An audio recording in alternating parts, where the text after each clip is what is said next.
lain. Kenapa? Karena kamu nggak paham ayat ini. Anda tidak paham dengan ayat ini. Ayat ini tidak ada sangkut paut dengan orang yang ada di kuburan. Ayat ini berkaitan dengan mereka yang ada di surga. Jadi konteks ayat ini bukan berkaitan dengan orang yang sudah wafat, tapi konteks ayat ini berkaitan dengan mereka yang ada di surga. Mereka yang sudah masuk surga, mereka akan mendapatkan kenikmatan abadi di mana mereka tidak akan merasakan kematian. Jadi ayatnya gak nyambung. Ini namanya cocok dari cok yang gak cocok gitu. Paham? Diusahakan untuk dicocokin, tapi sebetulnya gak cocok gitu. Jadi layan munafihar mauta. Mereka tidak merasakan kematian di dalamnya. Nya ini maksudnya apa? Surga. Dia di surga gak mati. Kecuali mati yang dulu saja. Gitu. Ini masalahnya di surga. Artinya orang yang ada di surga, dia akan kekal dengan menikmati berbagai macam kenikmatan-kenikmatan surga. Dia tidak akan meninggal di sana. Paham? Jadi nggak nyambung penggunaan dalilnya. Lucu kan? Nah, namanya orang nggak belajar terus hanya sekedar baca Quran terjemah langsung diotak-atik pakai akal. Nah, ada pun ayat yang kedua, mereka berdalil di surat Fatir ayat 22 bahwa wa ma anta bimusmi'in man fil qubur. Di sini Allah menyamakan orang kafir dengan orang mati. Dengan demikian orang yang sudah mati itu gak hidup sehingga dia tidak merasakan azab maupun nikmat. Udah mati mati aja, masa ngerasain nikmat dan azab? Menurut mereka begitu. Maksud ayat ini bukan itu juga, gitu loh. Inilah orang gagal paham mungkin. Maksud ayat itu adalah bicara dengan Rasulullah Shallallahu Alaihi Wasallam. Maksudnya, wama anta dan kamu wahai Muhammad bimusmi'in tidak akan mampu menjadikan sahabat-sahabatmu ini dengar apa yang ada di kuburan. Bukan maksudnya menyamakan orang kafir dengan orang mati, bukan. Maksudnya Rasulullah SAW diberi mukjizat oleh Allah untuk mendengar apa yang ada di dalam alam kubur. Kan gitu kan? Nanti hadis-hadisnya kita sebutkan bahwa Rasulullah SAW dikasih mukjizat untuk mendengar, mengetahui azab dan nikmat yang ada di dalam kubur. Nah, apa yang kamu dengar itu, wahai Rasulullah SAW, tidak mungkin kamu menjadikan sahabatmu itu mampu mendengar seperti kamu mendengar. Paham? Yang mampu mendengar apa yang ada di kuburan cuma siapa? Rasulullah SAW. Sedangkan sahabatnya nggak bisa. Bahkan Rasulullah SAW ngobrol, diajak ngomong itu orang yang mati. Cuman mereka tidak bisa jawab kan gitu kan. Seperti di dalam hadis Rasulullah SAW mengatakan al wajadtu ma wa'ada rabbukum haqqan setelah terjadinya perang Badar itu. Apakah kalian mendapatkan apa yang dijanjikan oleh Tuhan kalian dengan benar? Ya, mereka tidak bisa jawab, cuma mereka mendengar ucapan Rasul Shallallahu Alaihi Wasallam. Jadi gak nyambung juga dalilnya. Jadi ini saya jelaskan buat pengetahuan dari Anda bahwa ada orang-orang walaupun tidak banyak sedikit ya yang menolak adanya azab kubur dan nikmat kubur, dasarnya hanya pakai apa? Logika saja. Pernah juga saya di satu kajian, pernah saya sebutkan di sini di pertemuan pertama, di satu kajian di daerah Pasar Minggu situ, ketika saya menyampaikan kajian, ada seorang bapak, kebetulan dia dosen. Bapak ini bertanya, Ustaz, bukan bertanya sih, sebetulnya menyangga dia. Ustaz, apa mungkin orang yang sudah mati itu diazab di kuburan atau dia mendapatkan nikmat kuburan? Kata dia.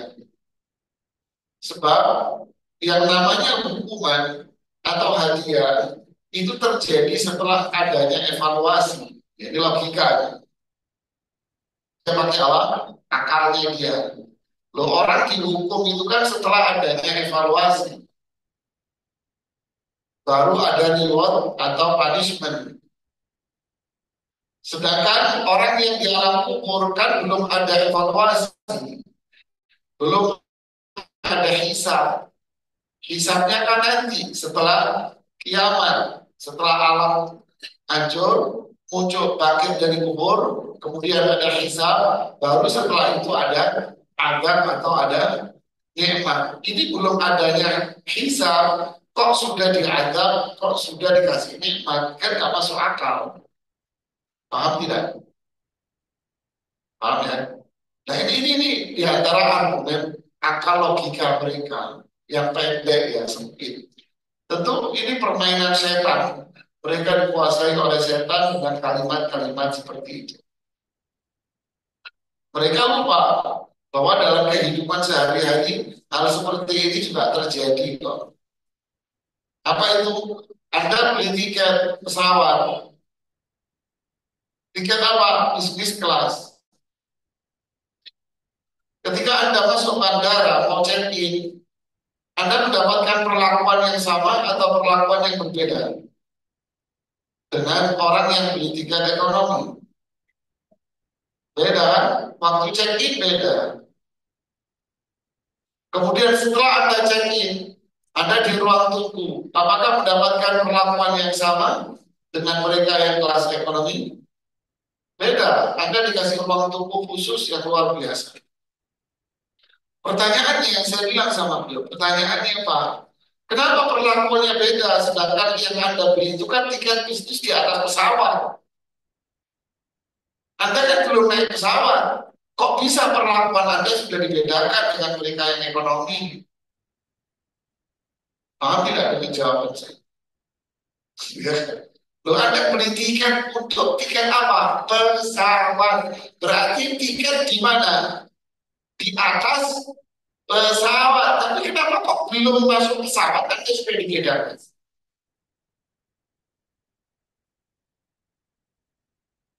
Ya tidak. Kenapa?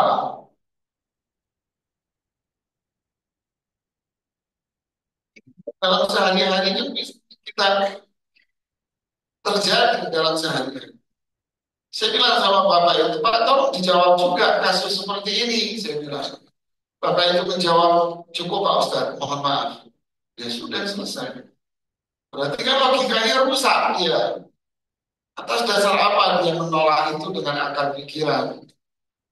Nah inilah para jamaah contoh masyarakat yang tidak mau kembali kepada wahyu, tapi dia mengultuskan apa akalnya.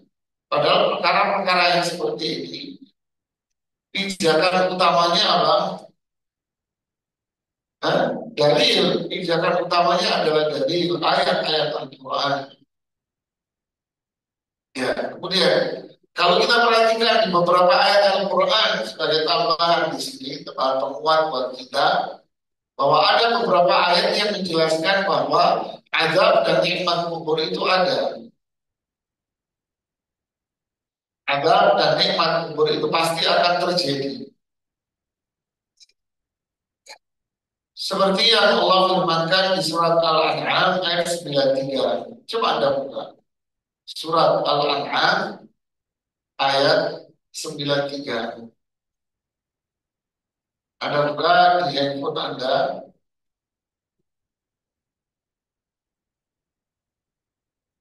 Al-An'am 93.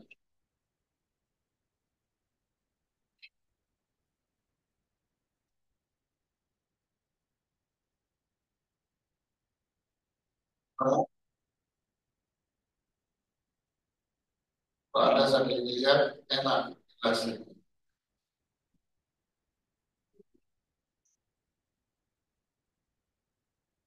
Ketemu? Oke. Saya baca ayatnya. Di ayat ini Allah berfirman dari awal ya. Wa man awlamu mimman iftara 'ala Allahi kadhiba aw qala uhiya ilayya wa lam yuha ilayhi syai'. Wa man qala samunzilu mithla ma anzala Allah. ولو ترى إذ الظالمون في غمرات الموت والملائكة باسطوا أيديهم أخرجوا أنفسكم اليوم تجزون عذاب الهون بما كنتم تقولون على الله غير الحق وكنتم عن آياته تستكبرون. Kita lihat terjemahnya. Waman Allah, siapakah yang lebih zalim daripada mimman iftara 'ala Allahi kadziba, daripada orang-orang yang mengada-ngadakan dusta atas nama Allah Subhanahu wa taala. Adakah orang yang lebih zalim daripada seseorang yang bohong atas nama Allah? Al-Qal, atau dia berkata, uhiya ilaihi, saya dapat wahyu, walam yuha ilaihi syai'un, padahal tidak ada sedikit pun wahyu kepadanya. Wa man qala sanunzilu mithla ma anzalallah, dan orang yang berkata, aku akan menurunkan seperti apa yang diturunkan Allah. Ini cerita orang yang zalim dulu. Lalu orang seperti ini mati, lupa, wafat, bohong atas nama Allah dengan mengatakan ini haram, ini boleh, padahal Allah tidak berfirman itu. Padahal Rasulullah SAW tidak mensyariatkan itu. Oh ini dibolehkan, oh ini pahalanya besar, ini amal soleh, ini diajarkan oleh Rasul, padahal Rasul tidak pernah.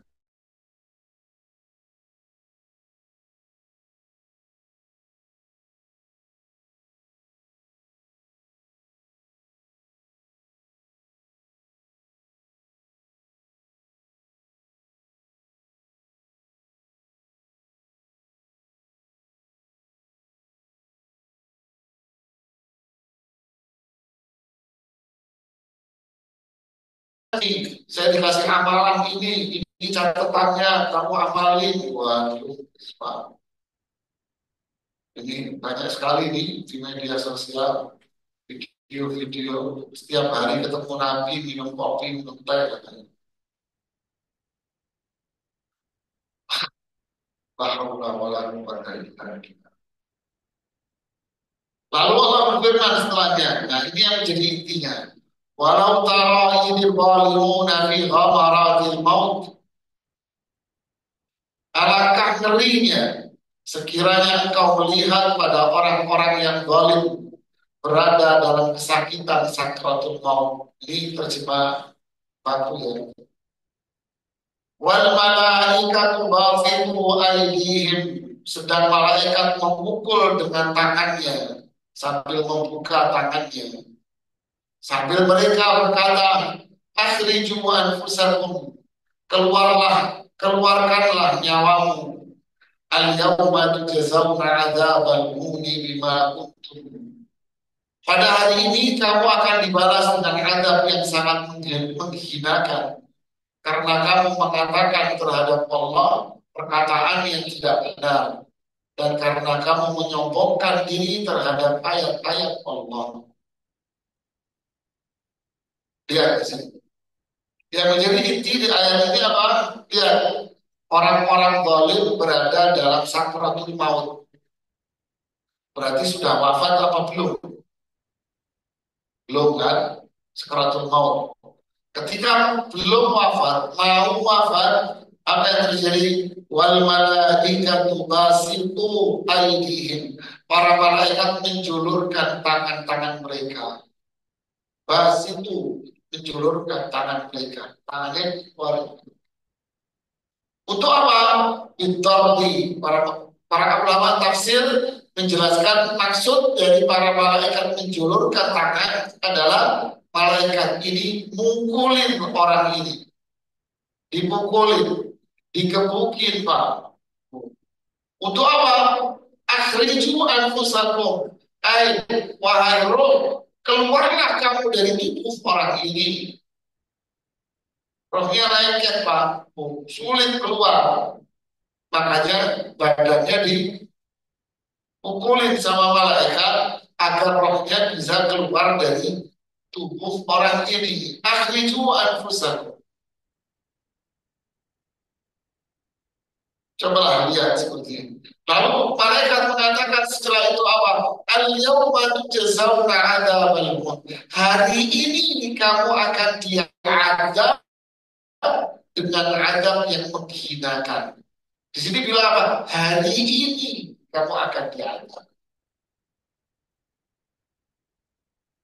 Berarti orang kafir di sini mengalami azab berapa kali? Hah? Berapa kali dari sakratul maut ini? Hah? Dua kali kan? Sebelum mati diapain? Dikebukin biar rohnya keluar. Setelah dia mati, setelah rohnya diangkat, dia akan diapain? Diadab lagi di kuburan.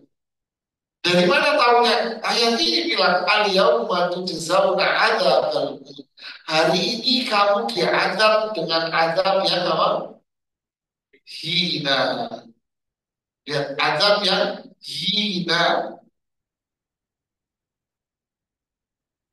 Berarti apa? Belum mati saja sudah diadab. Baru mati masih diadab. Apalagi kalau sudah di alam kubur. Jadi begitulah jemaah. Ini tentu mengerikan, ancaman keras bagi mereka-mereka yang zalim. Alhamdulillah.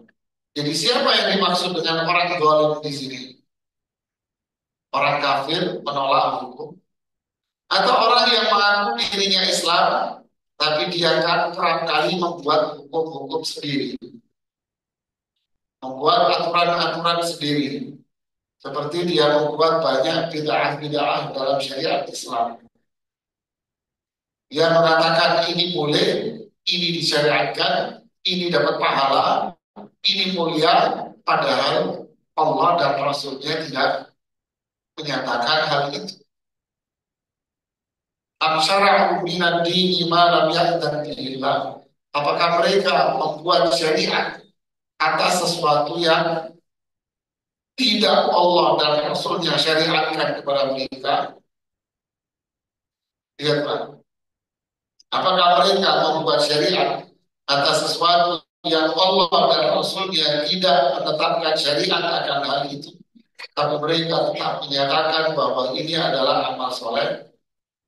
Berarti di situ ada unsur apa? Bohong atas nama Allah dan Rasulnya. Alhamdulillah. Begitulah semuanya orang kafir dan siapapun yang keluar dari ketaatan kepada Allah dan Rasulnya. Mereka akan mengalami sakratul maut yang begitu berat. Ini berarti sejalan dengan firman Allah yang sudah kita jelaskan sebelumnya di surat An-Nazi'at, yaitu wan-nazi'ati ghalqa, yaitu para malaikat yang mencabut nyawa dengan sangat keras.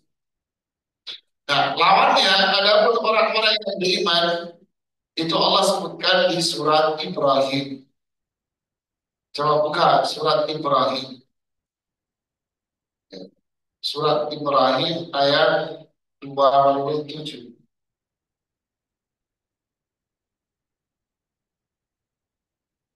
Surat Ibrahim. Surat yang ke-14. Ayat 27.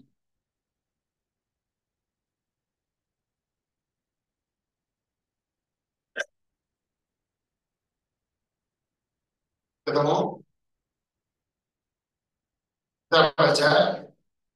Allah berfirman, "Yuthabbitu Allahu alladhina amanu bil qawli tsabiti fil hayati dunya wa fil akhirah wa yudhillu Allahu adh-dhalimina wa yaf'alu Allahu ma yasha'."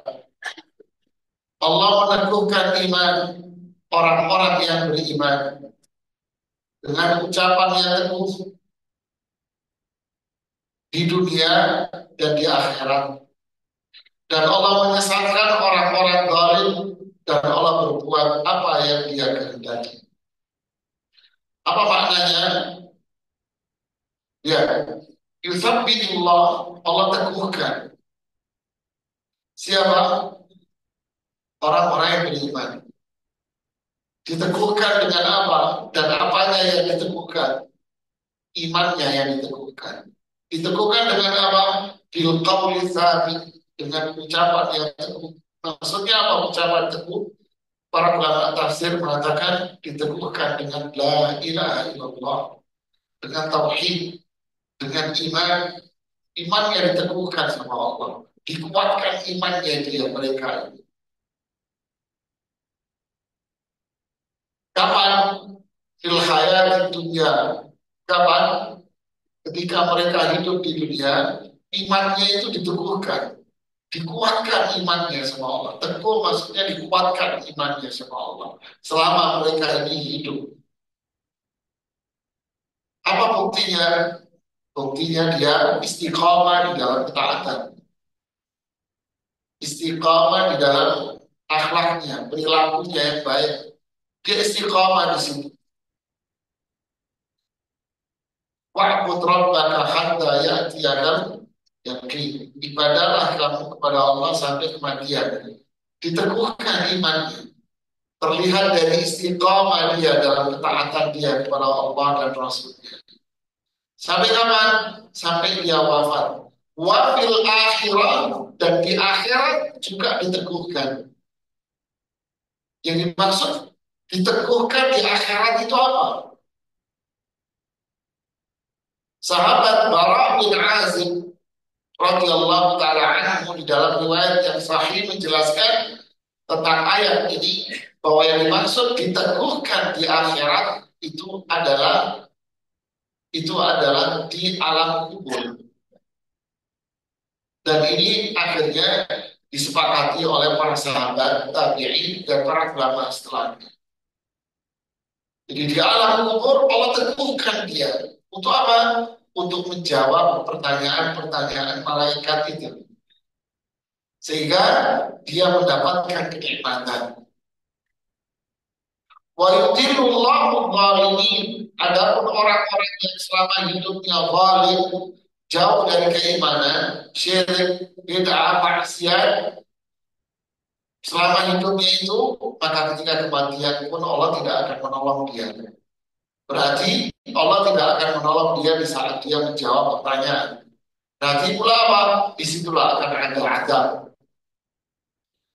Jadi kesimpulannya ada kehidupan setelah dia wafat. Ada kehidupan setelah dia wafat. Apa itu kehidupannya? Pertanyaan kubur yang dijawab. Lalu setelah itu ada kenikmatan dan azab bagi dia. Di surat Ibrahim ayat 24 ini.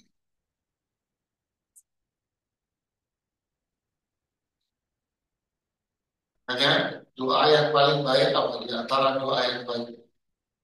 Dan yang paling baik Sabbil qalbi ala din. Ini di antara doa yang mulia. Dan Maimunah istri Rasulullah SAW mengatakan beliau Rasulullah SAW tidak meninggalkan doa ini. Beliau tidak pernah meninggalkan doa ini. Dia musabbital qulub, tsabbit qalbi ala din. Ini doa yang senantiasa dibaca oleh Rasulullah Sallallahu Alaihi Wasallam. Minta keteguhan iman. Dan di antara doa yang paling mulia lagi apa? Ihdinas siratal mustaqim.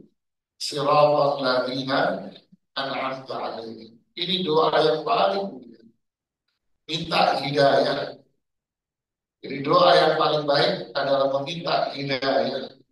Minta petunjuk sama Allah. Minta kebaikan dunia dan akhirat. Rabbana atina fid dunya hasanah. Ya Allah berikan kebaikan di dunia. Kebaikan dunia itu apa? Petunjuk Allah, ilmu yang bermanfaat, amal saleh, ketaatan. Itulah kebaikan dunia yang paling mulia. Tapi kebanyakan saudara kita kalau doa mintanya apa?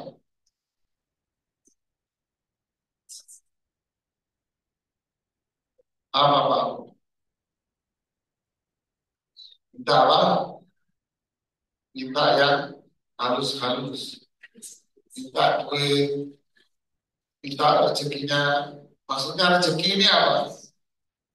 Padahal rezeki yang dimaksud itu adalah ilmu yang bermanfaat, amal soleh. Itulah rezeki. Tapi rezeki hanya difahami sebatas harta. Saya doanya cuma minta itu. Padahal permintaan yang paling baik adalah minta diteguhkan keimanan, minta hidayah, petunjuk Allah Subhanahu wa taala buat dia dunia dan akhirat nanti. Karena itu yang bisa menjamin kebahagiaan. Harta tidak bisa menjamin kebahagiaan seseorang.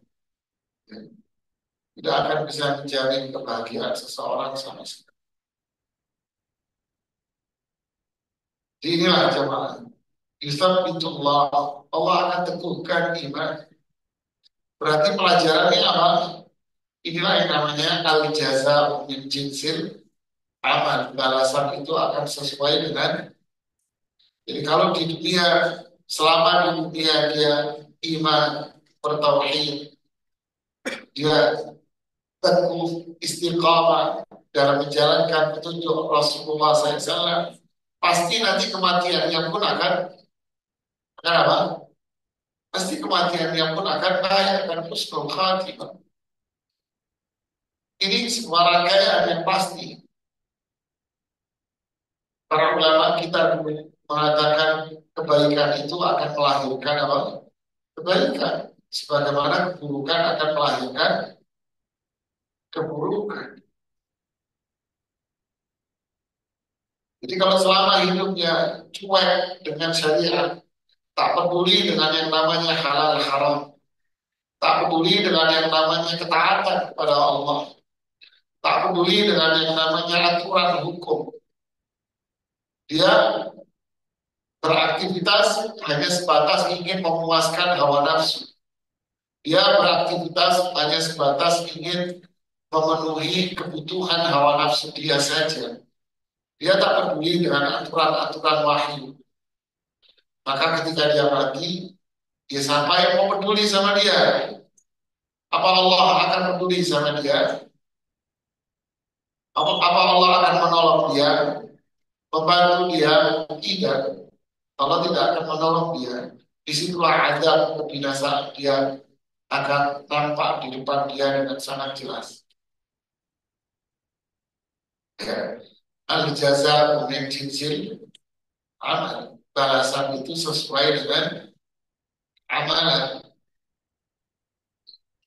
Jadi kalau tidak dibiasakan dari awal, maka akan sulit bagi dia untuk melakukan itu.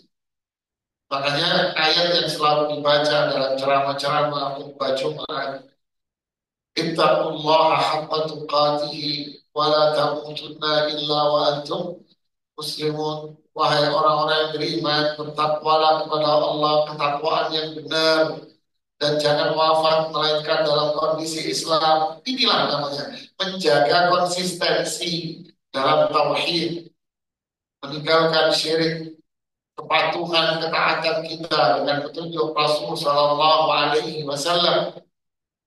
Ini yang dijaga terus. Kalau itu terjaga, maka di saat sakratul maut pun dia akan mendapatkan keindahan dan kenikmatan di sana. Akan ada pertolongan Allah di dalam kuburnya, akan ada nikmat-nikmat sebagaimana yang disebutkan di ayat-ayat. Dan juga ada ayat surat Al-Mu'minun. Saya sebutkan tiga saja ayatnya. Banyak sekali. Surat Al-Mu'minun ayat 99.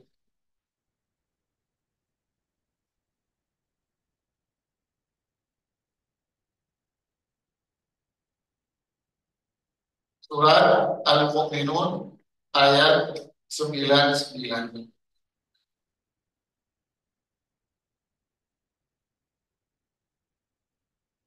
Ketemu?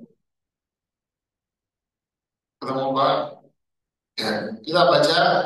Allah berfirman, Hatta idza jaa ahadahumul maut qala rabbi irji'un la'alli a'malu salihan fima tarakt kalla innaha kalimatun huwa qailuha wa min waraihim barzakhun ila yaumi yub'atsun.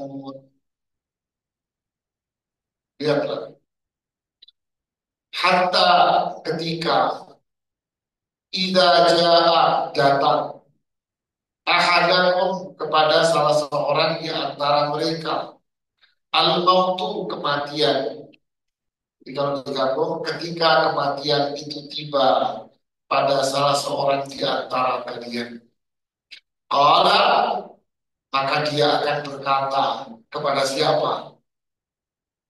Pada Allah, pada malaikat maut yang nyambut, Rabbi, wahai Rabbi, ya Allah, wahai Tuhan, irji'un, balikin aku, biarin aku hidup lagi ya, jangan dicabut nyawaku ya.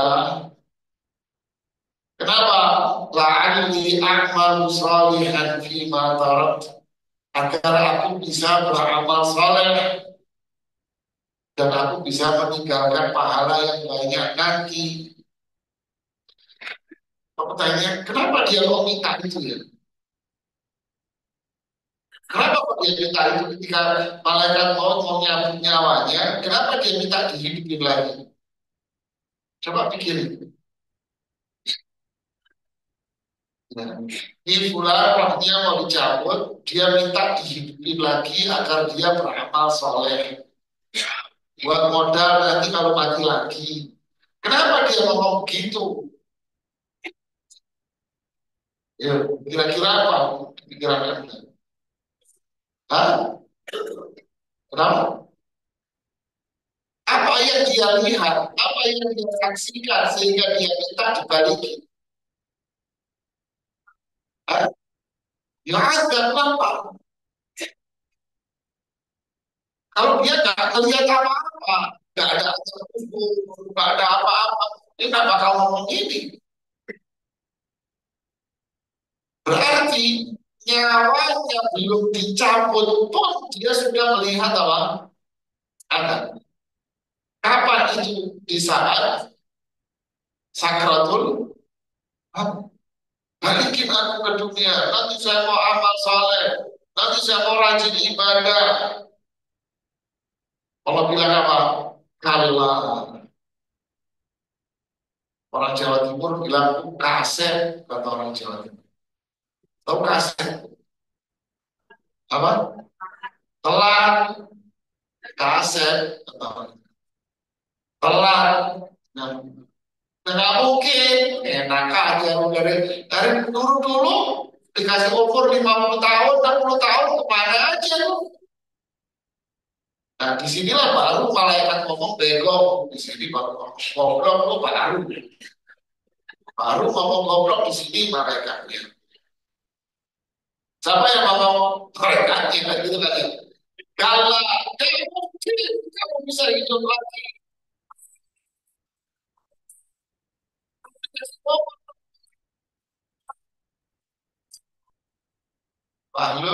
Baru di situ malaikatnya ngomong. Kalah, tidak mungkin. Innaha kalimatun huwa qailuha. Itu kan kata-kata kamu yang ngomong. Itu kata-kata yang kamu ucapkan sekarang. Anda itu kalau hidupkan lagi, apa iya dia bakal beramal? Tidak lupa lagi. Wa min waraihim barzakhun ila yaumi yub'atsun. Lihat, di hadapan kalian itu sudah ada barzakh. Nah, apa barzakh ini? Alam kubur. Kamu akan tinggal di sana sampai kapan? Ila yaumi yub'atsun. Sampai kamu dibangkitkan dari kuburan. Berarti kehidupan di alam kubur itu ada apa tidak? Ada. Loh, kok bisa orang mati hidup lagi? Iya, karena itu kehidupan yang bukan kehidupan dunia. Jadi itu sudah bukan hidup apa? Di dunia, tapi itu adalah alam lain yang disebut dengan nama alam barzakh. Alam apa? Tunggu sampai hari dibangkitkan dari kubur. Masalahnya tunggunya di ruang apa? Lodge, ruang VIP, atau tunggunya di dalam ruang pesakitan ada. Nah, untuk bilang begitulah. Dan masih banyak ayat-ayat lain yang menyatakan bahwa ada kubur dan nikmat kubur itu apa? Ada. Ya. Saya tidak mau menyebutkan semuanya, tapi yang ingin saya sampaikan di sini adalah sebab-sebab seseorang diadab di kuburan. Nah, ini yang perlu saya sampaikan. Yang pertemuan yang lalu baru saya sampaikan sedikit. Ya. Saya ingin sampaikan ada hadis yang menjelaskan tentang sebab-sebab seseorang diazab di kuburan. Ini yang mengerikan. Yang pertama hadis riwayat Imam Bukhari Muslim. Hadis riwayat Imam Bukhari Muslim dari sahabat Abdullah bin Abbas berkata, beliau bercerita, marra Nabi sallallahu bil qabrain. Suatu hari Rasulullah SAW berjalan melewati dua kuburan. Suatu hari Rasulullah SAW berjalan melewati dua kuburan. Kemudian beliau mengatakan, innahuma la yu'adzaban. Tiba-tiba beliau mengatakan, dua orang yang ada di kuburan itu sekarang lagi diadab sama Allah. Nah, ini menunjukkan bahwa adab kuburan itu apa? Ini orang yang lagi di kuburan sekarang lagi diadab. Kok tahu? Ya itulah mukjizat yang Allah berikan kepada Rasulullah SAW. Kemudian beliau menjelaskan sebabnya. Wa ma yu'adzabani fi kabir. Keduanya diadab karena sesuatu yang besar.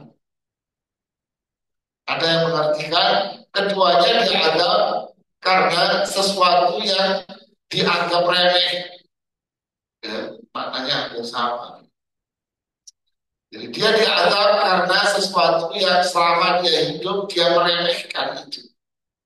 Padahal itu di mata Allah apa? Besar. Apa itu? Ini orang yang satu karena minal bau. Yang satu, kalau pipis sembarangan, dia tidak perhatian dengan air kencingnya. Wa amal akhar fakana yusibin namimah. Adapun yang kedua, di orang hari-harinya hidup dengan namimah. Ini yang perlu saya jelaskan. Yang pertama, sebab pertama adalah ada istitar minal bau.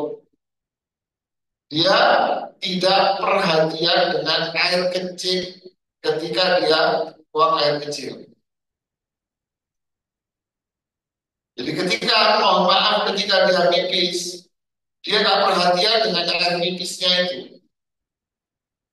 Artinya, yang penting bagi dia pipis sudah selesai. Padahal ketika dia pipis itu, air pipisnya itu balik lagi ke badannya dia. Air pipisnya itu balik lagi ke badannya dia. Dan dia tak peduli dengan itu.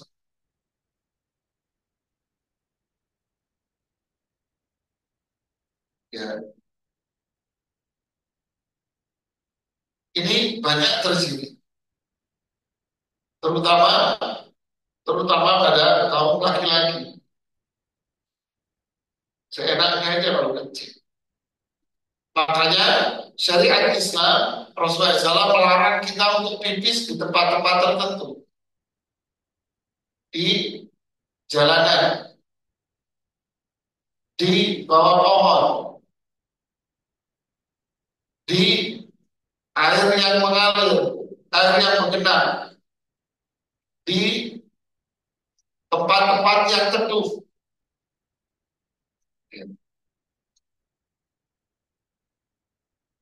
Kita dilarang kencing di tempat-tempat ini. Dan sekarang banyak nih laki-laki yang kencing di situ, di bawah pohon. Supir di bawah bannya mobilnya dia.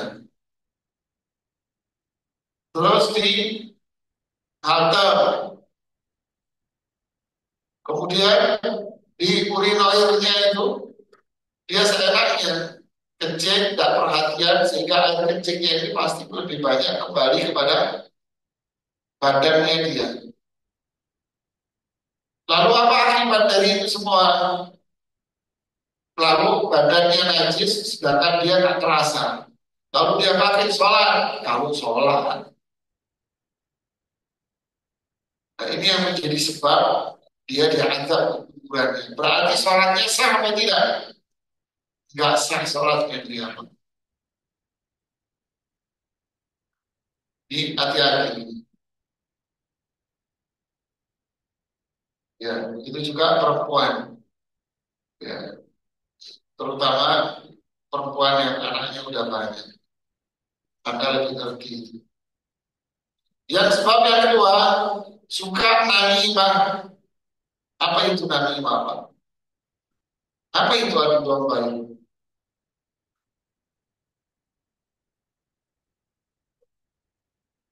Apa itu adu domba? Hah?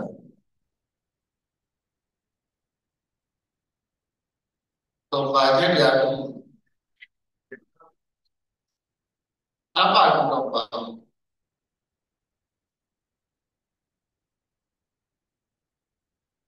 Sekarang saya tanya lagi. Apa itu riba? Hah?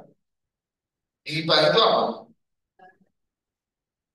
Membicarakan aib orang, membicarakan keburukan orang, membicarakan kekurangan orang, kelemahan orang. Namimah sama, cuman ada perbedaan sedikit.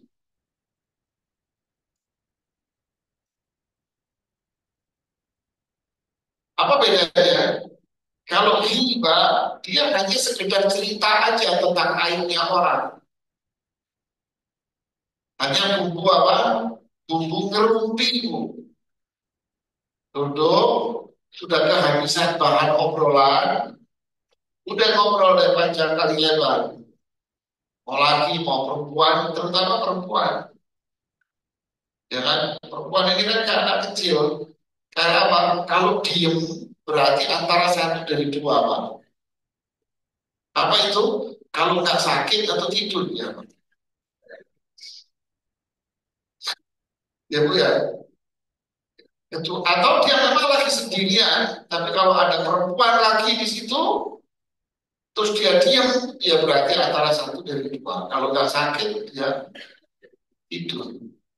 Tapi kalau dia masih sehat, melek, terus di sebelahnya ada cewek, pasti ngomong. Ya Bu ya, iya. Makanya saya kalau pengajian lebih suka dibuka daripada ditutup. Kalau ditutup, habis saya kalah saya. Pasti ngomong sendiri.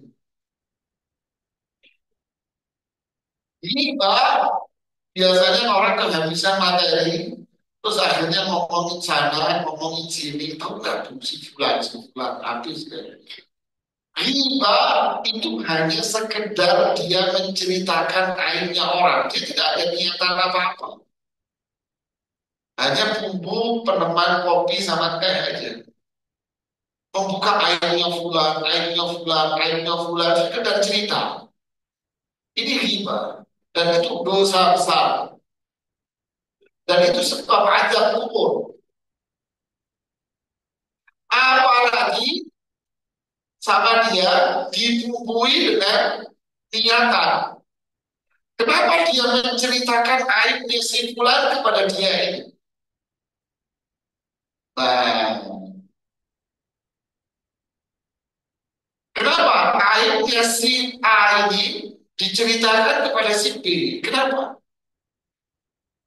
Hah? Kenapa? Kenapa? Agar si B ini benci sama si A.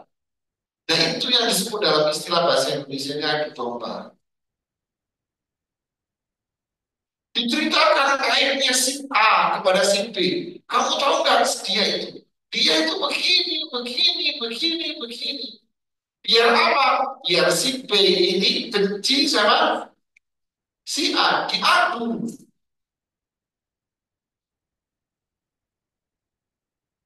Ini namanya nabi. Dia punya. Mau kasih contoh Bu, yang realita di lapangan. Oke, mohon maaf Ibu ya, mohon maaf ya.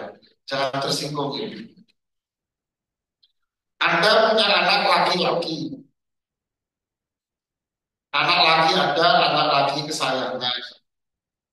Menikahlah anak laki Anda dengan pilihan dia. Nikah sudah.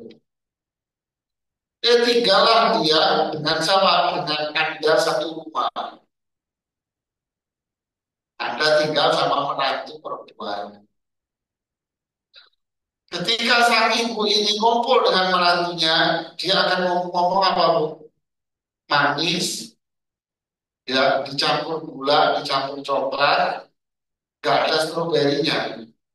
Ya manis semua omongan sama menantu, menantuku ini saya, wah udah manis pol sudah. Oke? Tapi ketika si ibu ini duduk sama anak lakinya, ibu ini ngomong apa sama anak lakinya? Tuh kan senyum kan, tangkis. Apa kira-kira ibu ini ngomong apa sama anak lakinya? Hah? Ajarin tuh binimu. Kenapa, Bang? Istrimu itu begini, begini, begini. Kenapa? Nyata nggak terjadi nggak, Pak? Nyata nggak? Nggak berani ngomong. Ini nyata. Ini yang menjadikan penyebab perceraian di pengadilan agama itu numpuk orang. Di antaranya apa? Provokasi sang menantu perempuan ibunya terhadap menantunya. Tuh istrimu tuh habis tuh istri di depan dijelek-jelekin. Tapi kalau lu anak perempuan ada di depan dia, pura-pura manis dia.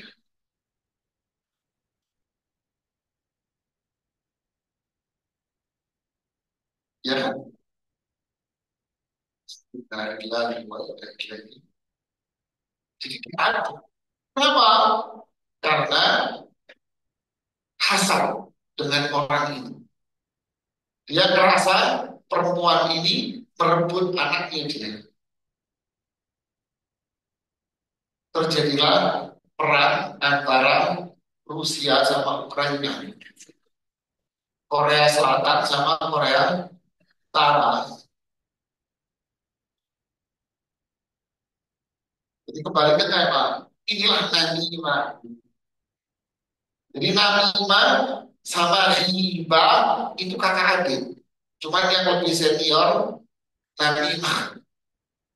Namimah pakai niatan, niatnya ingin merusak. Tapi kalau riba dia tidak ada niatan apa-apa, cuma apa? Kayak berita-berita di media sosial. Ya, si ini menyudutkan pemimpin. Untuk apa? Ngadu domba masyarakat agar timbul kebencian dengan pemimpin ini.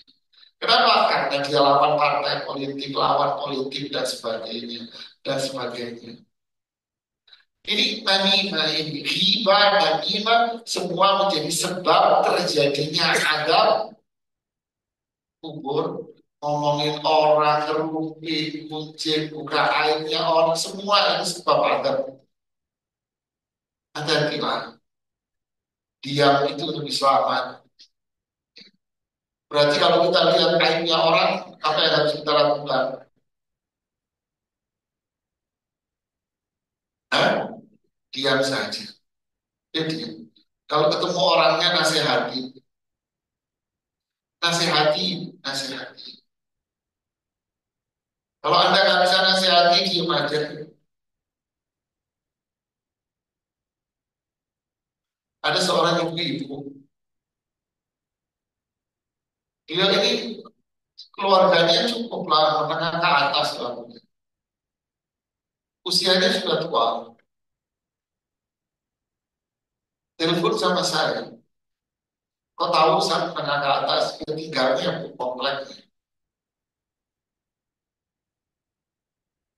Ustaz saya salah nggak sih? Katanya ini. Jadi kenapa? Saya lebih memilih untuk tinggal sendiri dengan pembantu saya yang sudah kerja sama saya sudah sekian tahun. Dan saya tinggal sama dia saja dulu. Saya salah nggak, Ustaz? Saya nanya, Bu, anaknya berapa? Anak saya sekian. Ibu kenapa kok nggak sama anak saya? Anak saya rumah tangga masing-masing. Yang laki sama istrinya, yang laki sama istrinya, yang perempuan satu sama suaminya. Kenapa ibu nggak tinggal sama anak-anaknya? Ustadz, kayak Ustadz nggak tahu saja watak emak-emak. Dia ngomong gitu. Saya ini kalau tinggal sama anak saya, jiwa emak-emak saya nggak bisa saya kontrol. Nanti saya bela anak-anak saya. Nanti saya bawaannya marah-marah melulu sama menantu saya. Saya nanya, saya ingin tahu kenapa ibu kok bawaannya marah-marah sama menantu. Iyalah, nggak tahu kan kok perasaannya saya selalu begitu kalau melihat menantu itu bawaan saya kok marah-marah.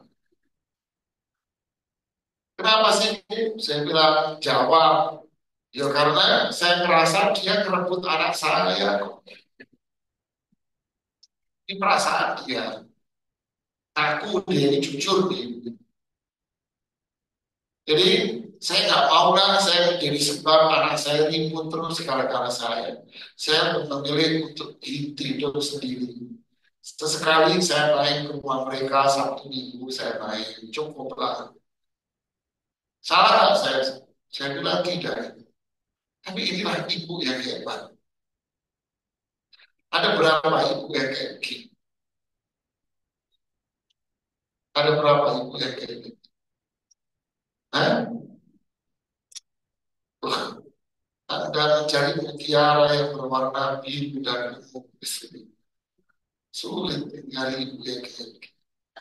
Yang terbanyak ibu yang gimana? Toa masjid. ngatur, semua diatur. Akhirnya menjadi penyebab rumah tangga anaknya berantakan. Inilah sifat hibah dan iman. Hati-hati, hati-hati, hati-hati. Ini jadi sebab adanya apa? Ada lagi hadis tuh disebutkan oleh Imam Al-Mundhiri di Tarhib wa Tarhib dari sahabat Abdullah Ibnu Mas'ud. Hadis ini sahih.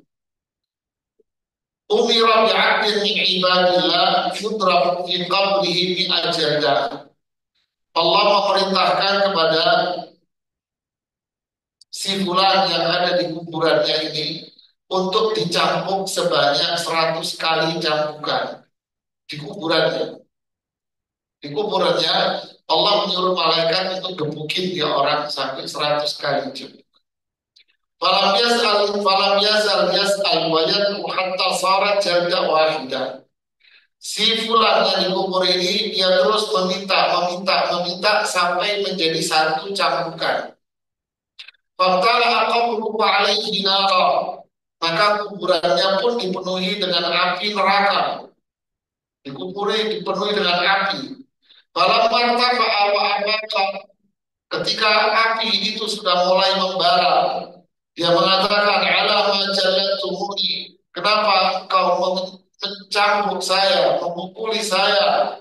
Allah mengatakan, "Innaka shallaita sholatan bi ghairi tuhurin." Kamu sholat waktu itu sedangkan kamu dalam kondisi najis. Itu tadi berarti gara-gara apa? Pipisnya sembarangan, bajunya najis, ya nggak berarti. Wa mararta ala mazlumin falam tansurhu. Kamu melihat ada orang yang didolimi tapi kamu nggak menolong. Ada orang yang terdolimi, kamu nggak menolong, malah dibela si dolim ini.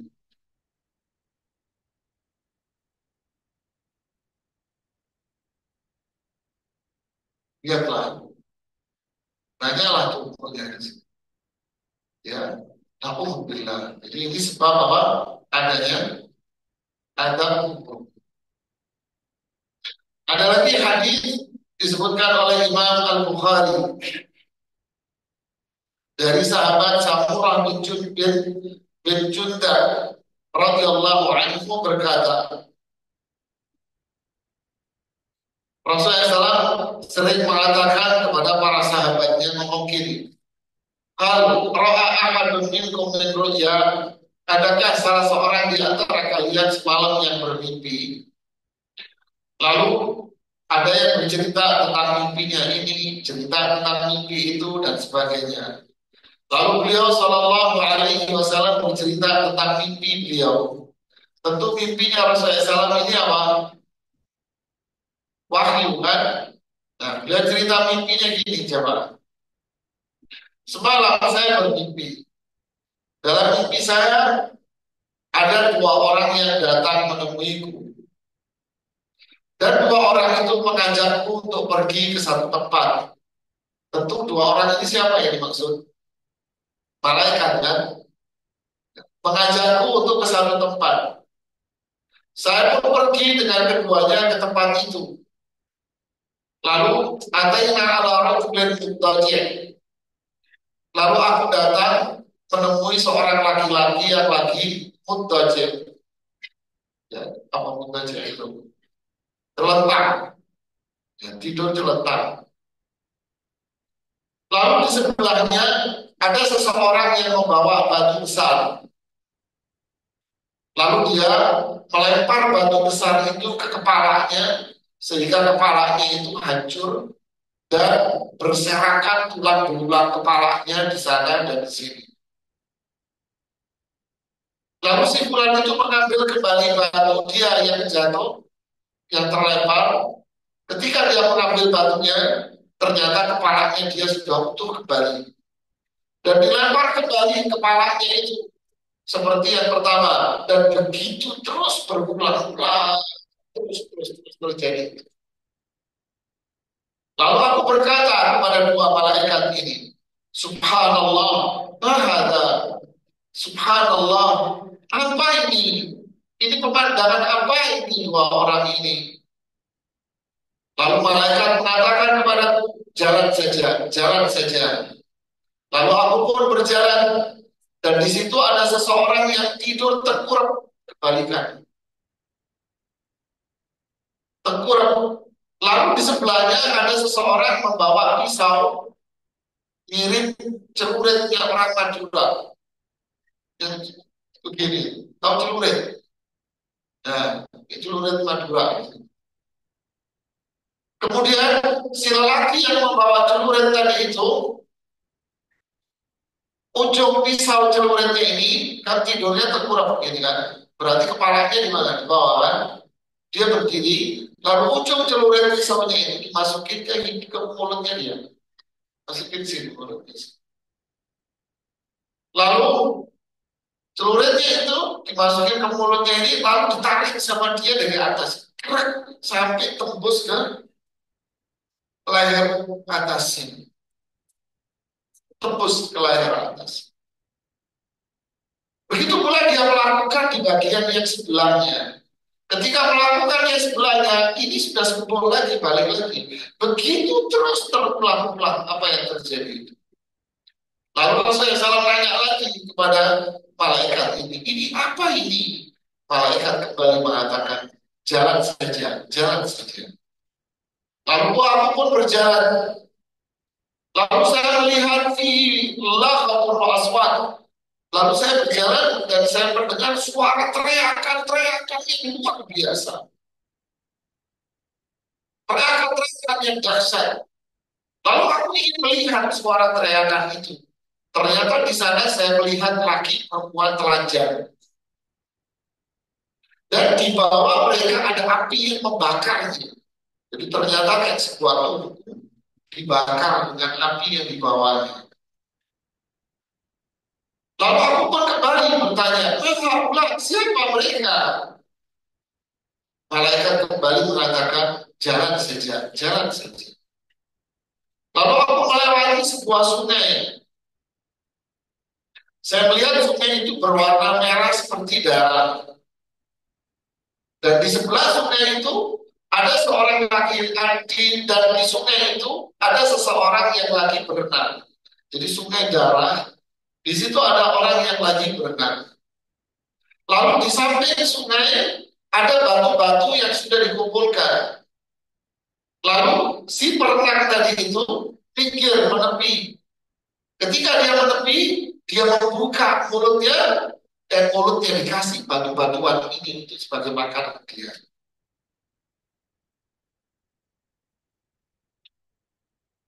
Lalu aku kembali bertanya kepada dua malaikat, ini siapa lagi?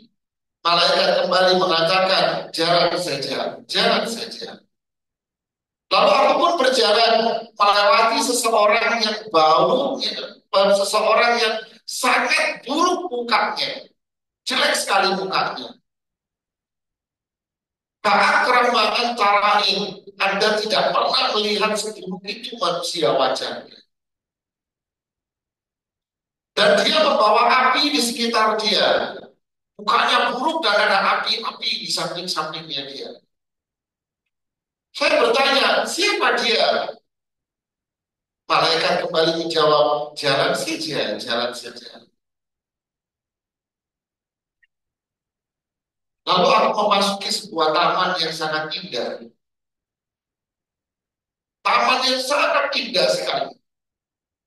Tanaman sulit untuk digambarkan, begitu indah. Di tengah taman itu ada seorang yang sangat tinggi sekali, sangat tinggi. Saya sulit untuk melihat kepalanya, nggak saking tingginya. Di samping dia anak-anak kecil yang lagi bermain. Lalu aku bertanya, siapa dia? Kembali malaikat menjawab, jalan saja, jalan saja.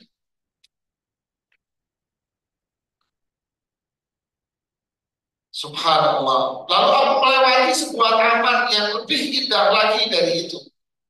Lalu malaikat mengatakan, kamu masuk saja, kamu naik ke sana. Lalu aku memasuki sebuah bangunan yang sangat indah, di mana batu-batunya itu terbuat dari emas-emas dan perak-perak. Lalu aku memasuki pintunya dan aku membuka pintunya dan aku memasuki pintu istana itu dan di dalamnya ada orang-orang yang wajahnya dipenuhi dengan keindahan dan sangat indah sekali. Separuh badannya sangat indah, tapi separuh badannya buruk. Separuh-separuh. Lalu dikatakan kepada dia, masuklah, wahai orang yang separuh-separuh tadi, masuklah kamu ke sungai itu. Lalu dia masuk ke dalam sungai itu, sehingga badannya semuanya menjadi indah semua. Yang separuh buruk tadi hilang. Subhanallah. Kemudian malaikat mengatakan, inilah yang disebut dengan surga Aden. Disinilah tempat wahai Muhammad. Dan seterusnya cerita tentang surga Aden. Intinya, Nabi bertanya pada dua malaikat, itu laki yang pertama sama yang tidur apa? Celentang, kemudian kepalanya dilempar dengan batu hancur terus menerus. Siapa dia? Malaikat menjawab, Innahu rajulu ya'khudul Qur'ana fayahfadhu. Dialah orang yang rajin ngaji Quran, hafal Quran, tapi tidak mengamalkan hukumnya. Wa yanamu 'an salatil maktubah. Dia sering meninggalkan sholat karena tidur. Dia sering meninggalkan sholat, padahal dia rajin ngaji Quran.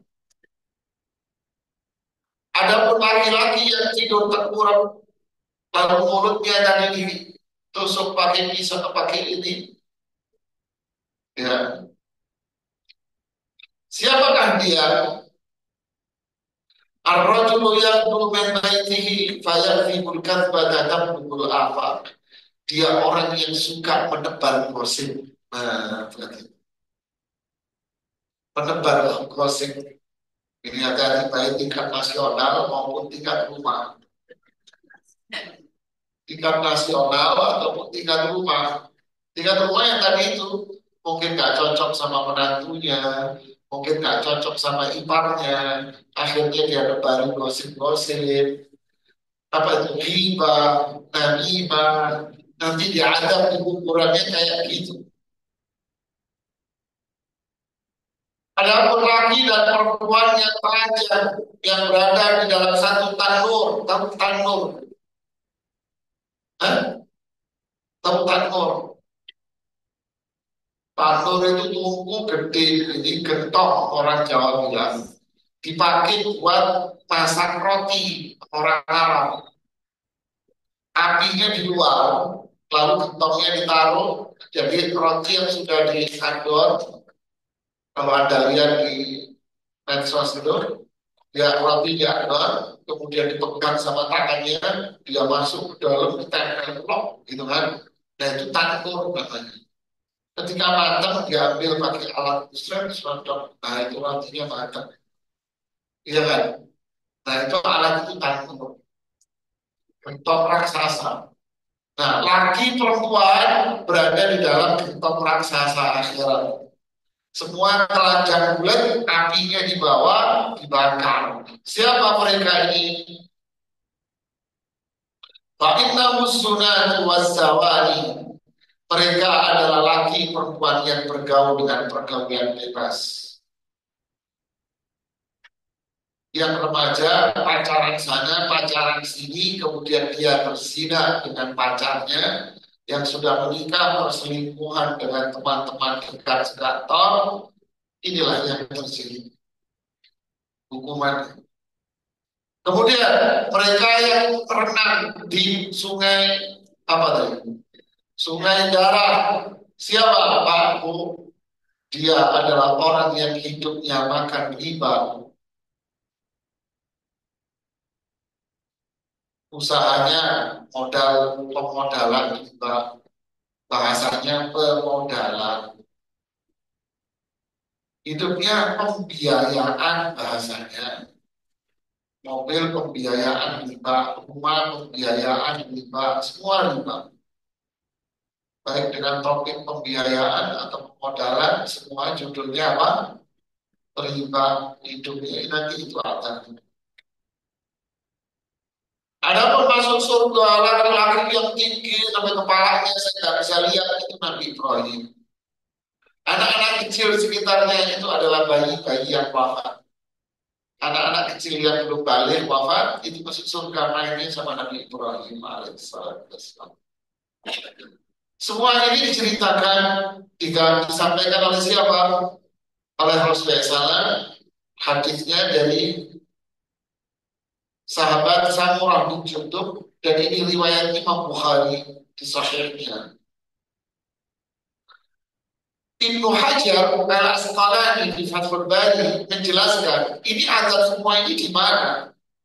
Beliau mengatakan fihi anna ba'dal usah tu'adzabuna fil barzakh. Ini menunjukkan bahwa sebagian dari pelaku-pelaku maksiat diadab di kuburan.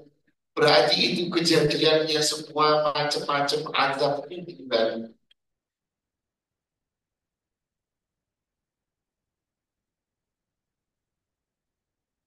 Macam-macam azab kuburan. Berarti azab kubur itu apa? Ada dengan beraneka ragam jenis azab. Kayak apa? Jangan sekali-kali meninggalkan doa ini sebelum salam dari sholat. Doa apa?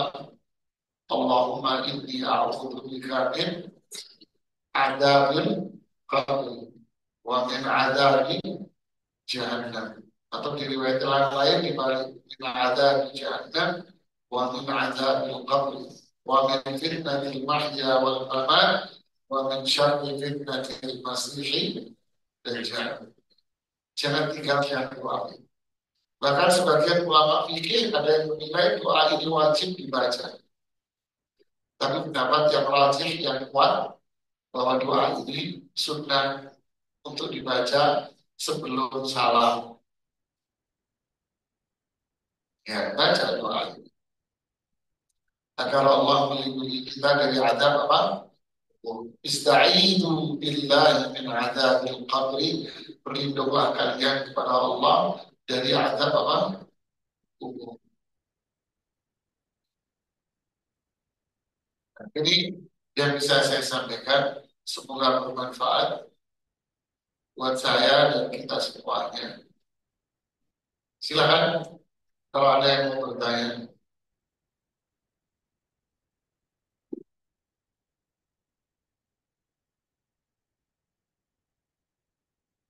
Assalamualaikum warahmatullahi wabarakatuh. Waalaikumsalam warahmatullahi wabarakatuh. Silakan Pak Ustaz dan keluarga serta jemaah yang hadir bersama keluarga selalu dan berdoa. Amin Allahumma. Pak Ustaz izin bertanya, kita udah tahu sekalian, tapi kita kan ada sisa-sisa di kubur bahwa yang udah tahu sekalian tapi tidak menjalankan gitu Pak Ustaz. Kalau kita udah tahu tapi kita tetap menjalankan, apakah termasuk sisa kubur itu gitu Pak Ustaz? Kita tahu, tapi Kita tidak. menjalankan gitu. Apakah termasuk dalam sisa kubur itu? Iya, Kedua, Pak Ustaz, contohnya. Oke, contohnya. ya tentulah. Kita Contohnya, tahu contohnya apa?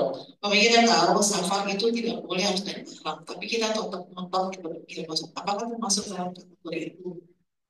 Nah, terus kedua, Pak Ustaz, mengenai ada kita punya teman suka gibah dan adu domba, tapi kita udah nasihatin, tapi tetap ngotot gitu, Pak Ustaz. Apakah kita harus menjauhi atau ataukah kita berusaha menasihati dan mendekati terus bagaimana, Pak Ustaz? Aku juga bingung, takut mengambil amalan kita nanti keluar dari Pak Ustaz. Mohon nasihat. Ya, kita tahu bahwa perbuatan ini dosa besar. Tapi kita lakukan, ya tentu itu menjadi dosa besar bagi dia. Karena dia tahu, tapi tetap dia kerjakan. Jadi buat dosa besar, tahu haram pada kerjain. Pastilah, kecuali kita tidak tahu. Kecuali pula Anda melakukan itu dalam kondisi darurat, darurat yang tidak punya cara lain kecuali harus melakukan itu. Ya, darurat.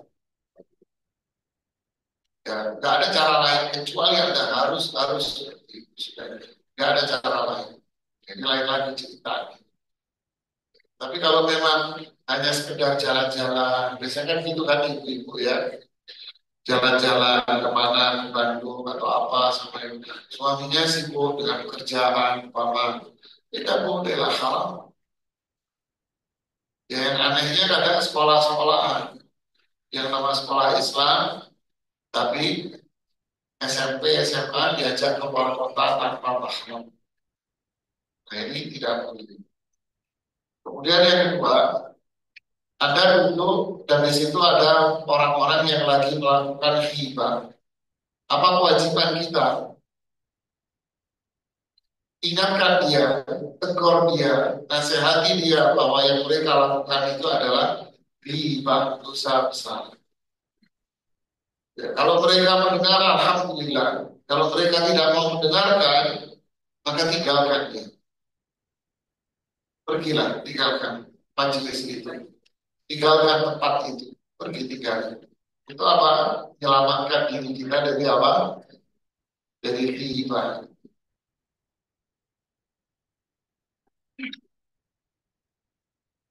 Ada lagi? Silakan. Assalamualaikum warahmatullahi wabarakatuh. Waalaikumsalam. Alhamdulillahirrahmanirrahim. Semoga Pak Ustadz dan yang hadir semua di sini baik-baik dan sehat selalu.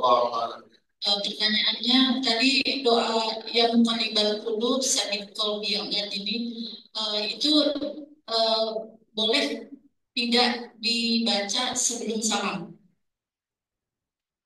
Ya, bolehkah kita berdoa dengan doa minta keteguhan hati dibaca di waktu sholat? Boleh. Silakan Anda baca di waktu sujud, Anda baca sebelum salam, boleh.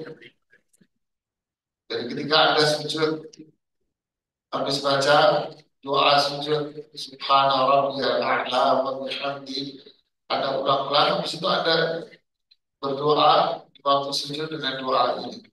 Ya musabbital qulub tsabbit qalbi ala dinik. Boleh. Atau Anda tambahin dengan doa lain yang diajarkan Rasulullah SAW seperti doa Allahumma inni as'aluka al-afwa wal afiyah di dunia wal akhirah. Ya Allah, aku mohon kepadamu maaf dari semua kesalahan dosa.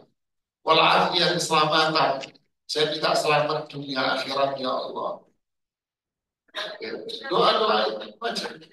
Atau sebelum salam, sebelum ada salam, Anda baca doa ini apa? Silakan, ini doa-doa ini. Bahasa Indonesia tidak. Kecuali ada orang yang nggak hafal doa sama sekali, baru masuk Islam, baru. Masa ada dari Islam sekarang nggak ada yang hafal belas-belasnya pun kata orang Jawa. Maksudnya nggak ada yang hafal sama sekali. Kalau tidak baca itu lah. Ya ya musabbital qulub tsabbit qalbi ala dinik. Allahumma inni as'aluka al-afwa wal afiyah fid dunya wal akhirah. Masa hafal itu? Rabbana atina fid dunya hasanah wa fil akhirati hasanah wa qina adzabannar. Masa hafal? Hafal.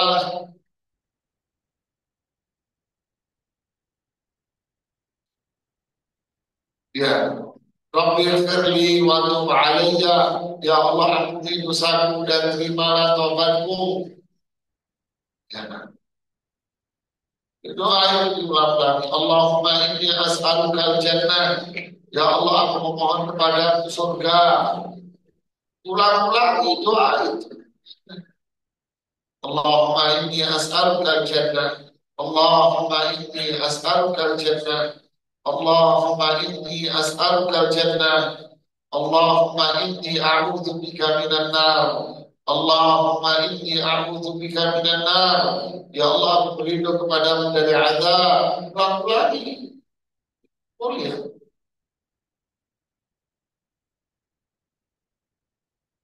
Ada lagi?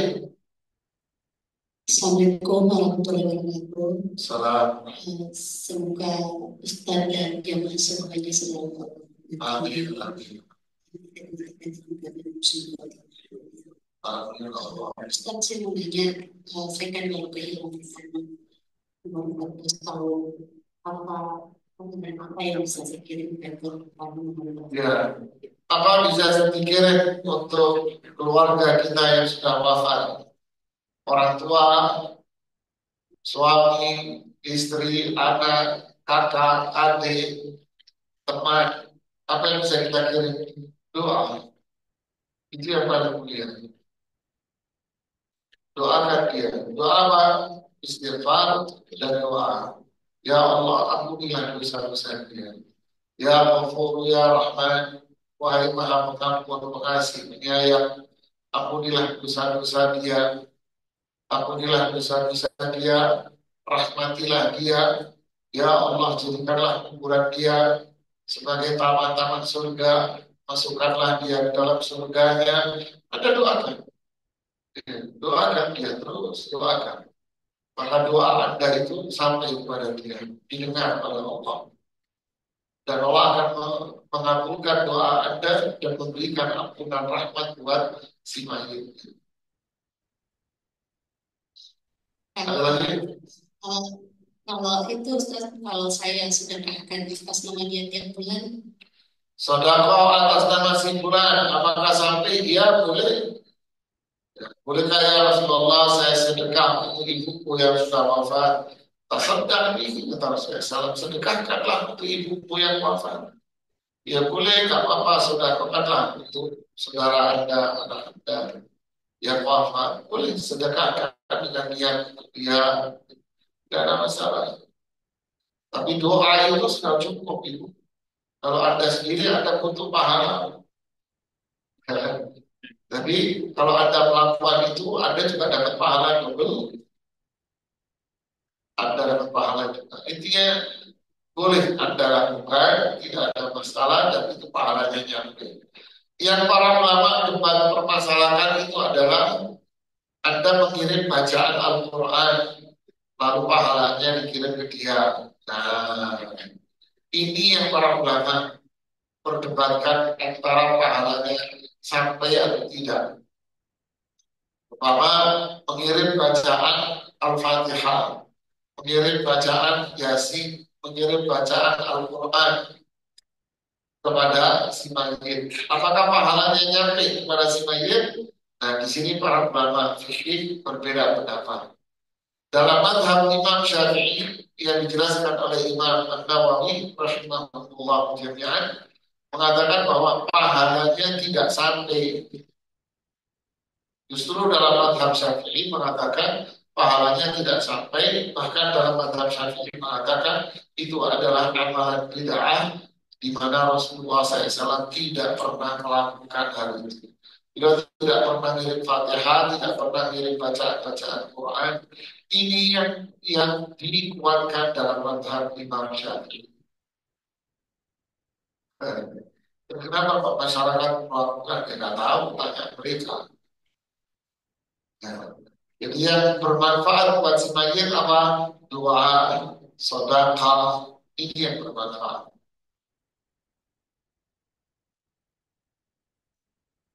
Nah, Assalamualaikum Ustaz. Anak saya meninggal di usia 19 tahun, tapi sejak umur 4 tahun itu eh, apa tidak berfungsi anggota tubuhnya kecuali telinga dan matanya saja. Selebihnya seperti bayi sampai meninggalnya umur 19 tahun itu. Tapi anak saya itu sudah mengalami haid. Itu apakah dia dihukum masih seperti bayi atau gimana Ustaz? Assalamualaikum warahmatullahi wabarakatuh. wallahu a'lam bishawab. Yang jelas, la yukallifullahu nafsan illa wus'aha. Allah tidak akan memberikan syariat kecuali sesuai dengan kemampuan. Dan syariat itu berlaku pada mereka yang mampu. Mampu itu dalam hal segalanya. Contoh sholat. Ya, butuh, apakah dia mampu untuk berwudu atau tidak? Oh nggak mampu dia mampunya kayak tembok juga nggak mampu karena dia tidak bisa bergerak. Oh dibutuhin papanya. Terus sekarang sholat dia mampu.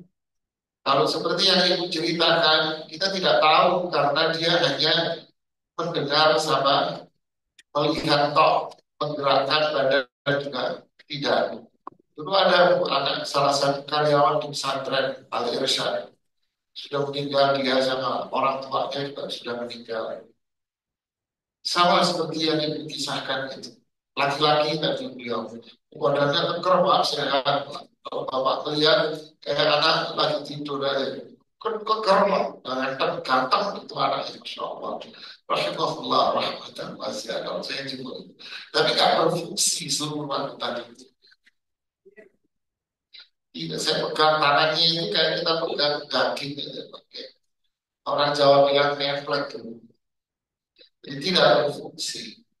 Kalau dia sholat, gimana caranya? Masih tahu, kita juga nggak ngerti dia sholat atau tidak paham. Ya semoga Allah Subhanahu Wa Taala apa namanya memperlakukan orang-orang seperti ini, termasuk dalam hadis Nabi orang-orang yang diangkat pena dari orang-orang seperti ini. Ya, diangkat pena karena dia memang nggak bisa, ya, tidak bisa, sudah nggak bisa apa-apa. Wallahu taala.